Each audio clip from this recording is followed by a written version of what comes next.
बरं dance class कशाला लावला तू? मम्मी म्हणली म्हणून लावला. का?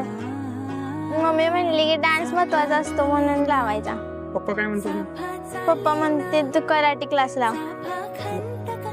कराटे नाही केलं, डान्सच केलं, मग कराटे कोण करणार? नाही करणार कराटे. काय करतो असं? मम्मींचं मन राखलं तर पप्पांचं मन राखलं पाहिजे ना. पुढच्या महिन्यात मग त्याच्या पुढच्या महिन्यात आजीचं मन राखायला लागेल. आजी काय म्हणते करायचं? राखलं की काय राखलं आजी? फुल. वा सही आहे. डान्स आवडतो का तुला? हो. कुठं बोलू नका, खरं बोल. नाही, का? मला भीतीच वाटायला लागली डान्सची. डान्सची का भीती वाटते तुला? कारण मोबाईलवर मी बघते ना तुमचा व्हिडिओ, तेव्हा तुम्ही असं पाय हलवता तर मला काही पाक भीती वाटते. हो, त्यात शिकवायला तर मी ऑलरेडी आहे ना, मग घ्यायची काय गरज हो? जर चुकलं कुठे तर तुम्ही हाणलं तर